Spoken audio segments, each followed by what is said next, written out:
Hi hello വണക്കം. അപ്പം ഞാൻ നിങ്ങളുടെ സ്വന്തം കൂട്ടുകാരിയായ നിഷ്വ യാക്കൂബ്. അപ്പം ഞാൻ ഒരിക്കൽ കൂടി എല്ലാവർക്കും എൻ്റെ ഈ കൊച്ചു യൂട്യൂബ് ചാനലിലേക്ക് സ്വാഗതം. അപ്പോൾ എല്ലാവർക്കും ഞങ്ങളുടെ ഈ ചാനൽ ഇഷ്ടപ്പെട്ടാൽ സപ്പോർട്ട് ചെയ്യാനും സബ്സ്ക്രൈബ് ചെയ്യാനും മറക്കല്ലേ. അപ്പം ഞാൻ നിങ്ങളുടെ മുന്നിൽ ഇന്ന് പുതിയൊരു സ്റ്റോറിയുമായിട്ടാണ് വന്നിട്ടുള്ളത്. സ്റ്റോറിയുടെ പേരാണ് 3 മത്സ്യങ്ങൾ എന്നാണ് സ്റ്റോറിയുടെ പേര്. അപ്പം നമുക്ക് സ്റ്റോറി എന്താണെന്നുള്ളതൊക്കെ കേട്ട് മനസ്സിലാക്കാം. കുട്ടികൾക്കൊക്കെ വളരെ പ്രിയപ്പെട്ട സ്റ്റോറിയാണ്. അപ്പോൾ സ്റ്റോറിയിലേക്ക് കടക്കാം. ഒരു നദിയുടെ തീരത്തെ അതേ നദിയുമായി ബന്ധിപ്പിച്ച് ഒരു വലിയ ജലസംഭരണി ഉണ്ടായിരുന്നു. റിസർവോയറിലെ വെള്ളം ആഴത്തിലുള്ളതാണ്. അതിനാൽ പായലും മത്സ്യങ്ങളുടെ പ്രിയപ്പെട്ട ഭക്ഷണമായ ജലജീവികളായ സൂക്ഷ്മസസ്യങ്ങൾ അതിൽ വളരുന്നുണ്ട്. അത്തരം സ്ഥലങ്ങളിൽ മത്സ്യം വളരെ ഇഷ്ടമാണ്. ആ ജലസംഭരണിയിലും നദിയിൽ നിന്ന് ധാരാളം മത്സ്യങ്ങൾ വന്നിരുന്നു. എല്ലാ മത്സ്യങ്ങളും മുട്ടയിടാൻ ആ ജലസംഭരണിയിൽ വന്നിരുന്നു. ഉയരമുള്ള പുല്ലും കുറ്റിച്ചെടികളും കൊണ്ട് ചുറ്റപ്പെട്ടതിനാൽ ആ റിസർവോയർ എളുപ്പത്തിൽ കാണാൻ കഴിഞ്ഞില്ല. അതിൽ 3 മത്സ്യങ്ങളുടെ ഒരു കൂട്ടം താമസിച്ചിരുന്നു. അവൻ്റെ സ്വഭാവം വ്യത്യസ്തമായിരുന്നു. പ്രതിസന്ധിയുടെ ലക്ഷണങ്ങൾ കണ്ടെത്തിയാലുടൻ പ്രതിസന്ധി ഒഴിവാക്കാനുള്ള നടപടികൾ സ്വീകരിക്കുമെന്ന് അന്ന വിശ്വസിച്ചു. പ്രതിസന്ധികൾ വരുമ്പോൾ മാത്രം അത് ഒഴിവാക്കാൻ ശ്രമിക്കൂ എന്ന് പൃഥ്വി പറയുമായിരുന്നു. ഒരു പ്രതിസന്ധി ഒഴിവാക്കുന്നതിനോ പറഞ്ഞിട്ട് കാര്യമില്ല. വിധിയിൽ എഴുതിയത് ചെയ്താൽ ഒന്നും സംഭവിക്കില്ല. അത് സംഭവിക്കുമെന്ന് യാദിക്ക് തോന്നി. ഒരു ദിവസം വൈകുന്നേരം മത്സ്യത്തൊഴിലാളികൾ നദിയിൽ മീൻ പിടിച്ച് വീട്ടിലേക്ക് പോവുകയായിരുന്നു. വളരെ കുറച്ച് മത്സ്യങ്ങൾ മാത്രമാണ് ഇവരുടെ വലയിൽ കുടുങ്ങിയത്. അതുകൊണ്ട് അവരുടെ മുഖത്ത് സങ്കടങ്ങൾ നിറഞ്ഞു. അപ്പോൾ കുറ്റിക്കാട്ടിൽ മീൻ തിന്നുന്ന പക്ഷികളുടെ കൂട്ടത്തെ കണ്ടു. എല്ലാവരുടെയും കൊക്കിൽ മീൻ കുഴിച്ചിട്ടുണ്ട്. അവർ ഞെട്ടിപ്പോയി. ഒരാൾ ഊഹിച്ചു, സുഹൃത്തുക്കളെ, കുറ്റിക്കാടുകൾക്ക് പിന്നിൽ നദിയുമായി ബന്ധിപ്പിച്ചിരിക്കുന്ന ഒരു ജലസംഭരണി ഉണ്ടെന്ന് തോന്നുന്നു.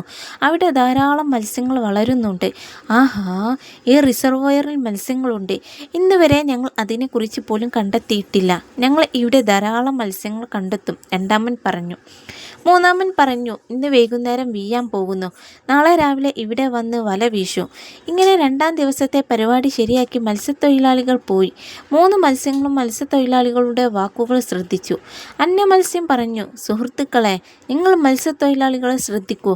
ഇപ്പോൾ ഞങ്ങൾ ഇവിടെ താമസിക്കുന്ന അപകടത്തിൽ നിന്ന് മുക്തമല്ല. അപകടത്തെക്കുറിച്ച് ഞങ്ങൾ വിവരം ലഭിച്ചിട്ടുണ്ട്. കൃത്യസമയത്ത് നിങ്ങളുടെ ജീവൻ രക്ഷിക്കാൻ നടപടികൾ കൈക്കൊള്ളണം. ഞാനിപ്പോൾ ഈ ജലസംഭരണി വിട്ട് കനാലിലൂടെ നദിയിലേക്ക് പോവുകയാണ്. അതിനുശേഷം എൻ്റെ സഹായത്തോടെ മത്സ്യത്തൊഴിലാളികൾ രാവിലെ വരുന്നു, വല എറിയുന്നു. അതുവരെ ഞാൻ ദൂരെ മുരനടിക്കും. ഇപ്പോൾ എവിടെയാണ് അപകടം? ഇത്രയധികം പരിഭ്രാന്തരാകേണ്ടത് ആവശ്യമാണ്. ഒരു പക്ഷേ പ്രതിസന്ധി വന്നേക്കില്ല. ആ മത്സ്യത്തൊഴിലാളികളുടെ പരിപാടി റദ്ദാക്കിയേക്കാം. രാത്രിയിൽ അവരുടെ വലകൾ എലികൾ കടിച്ചേക്കാം. അവരുടെ വാസസ്ഥലത്ത് തീപിടുത്തം ഉണ്ടാകണം. ഒരു ഭൂകമ്പം വന്ന് അവരുടെ ഗ്രാമത്തെ നശിപ്പിക്കാം. അല്ലെങ്കിൽ രാത്രിയിൽ ശക്തമായ മഴ പെയ്തേക്കാം. അവരുടെ ഗ്രാമം വെള്ളപ്പൊക്കത്തിൽ ഒലിച്ചു പോയേക്കാം. അതിനാൽ അവരുടെ വരവ് ഉറപ്പില്ല. വന്നാൽ പിന്നെ ആലോചിക്കും, അവരുടെ കെണിയിൽ ഞാൻ അകപ്പെട്ടിട്ടേയില്ല.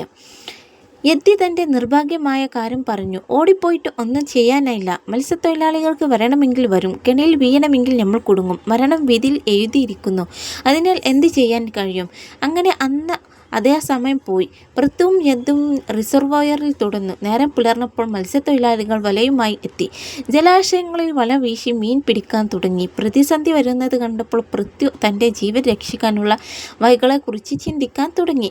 അവൻ്റെ മനസ്സ് വേഗത്തിൽ പ്രവർത്തിക്കാൻ തുടങ്ങി. ചുറ്റും ഒളിക്കാൻ ഒരു പൊള്ളയായ സ്ഥലം പോലും ഇല്ലായിരുന്നു.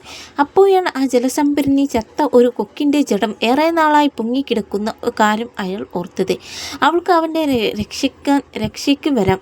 താമസിയാതെ അവൾ മൃതദേഹം കണ്ടെത്തുന്നു. മൃതദേഹം അഴുകാൻ തുടങ്ങുന്നു. പൃഥ്വി മൃതദേഹത്തിൻ്റെ വയറ്റിൽ പ്രവേശിച്ച് അഴുകിയ മൃതദേഹം സ്വയം പൊതിഞ്ഞ് പുറത്തേക്ക് വന്നു.